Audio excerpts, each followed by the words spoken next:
শুধু পিলার দাঁড়িয়েছে, হবে করে কেটে গেছে 25 বছর, কিন্তু ব্রিজ আর হয়নি। মুন্সিগঞ্জের সিরাজদিখানে পোড়াগঙ্গা খালের উপর সেতু তৈরি না হয় ভোগান্তি পৌঁছেছে চরমে। প্রতিদিন ঝুঁকি নিয়েই বাঁশের সাঁকো দিয়ে পারাপার হচ্ছেন কয়েক হাজার মানুষ।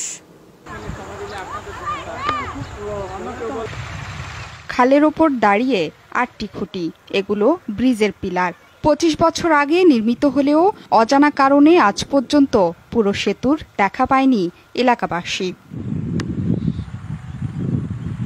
মুন্সিগঞ্জের সিরাজদিখানের সাথে পাশের লৌহজং উপজেলার সড়ক যোগাযোগের জন্য জৈনসার ইউনিয়নের পোড়াগঙ্গা খালের উপর নির্মিত হয় এসব পিলার। তবে সেতু না হওয়ায় পাশের বাঁশের সাঁকোতেই ঝুঁকি নিয়ে পারাপার হচ্ছেন এলাকাবাসী।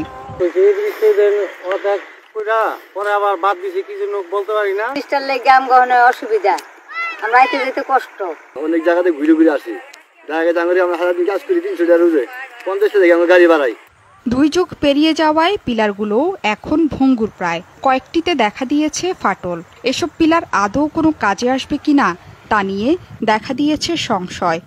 আমরা যারা এই মাদ্রাসায় পড়ি, ওই পার থেকে আসতে আমাদের খুবই কষ্ট হয়। সবাই ভয়ে থাকি, পানিতে পড়ে যেতে পারি, কেউ সাঁতার জানে না। আমরা সরকারের কাছে একটা আবেদন যে আমরা এই ব্রিজটা চাই। সেতু নির্মাণে ঊর্ধ্বতন কর্তৃপক্ষের কাছে প্রতিবেদন জমা দেওয়ার আশ্বাস স্থানীয় সরকার প্রকৌশল অধিদপ্তরের। কোনো একটা কারণে শুরু হওয়ার পরে কোনো একটা কারণে এটি বন্ধ হয়ে যায়, ব্রিজটা হওয়া দরকার। এই মর্মে আমি আসলে আমার ঊর্ধ্বতন কর্তৃপক্ষের কাছে এর একটি প্রতিবেদন দাখিল করব। প্রতিদিন এই সাঁকো দিয়ে 10 গ্রামের প্রায় 20,000 মানুষের যাতায়াত। জোহরা সেতু, যমুনা নিউজ।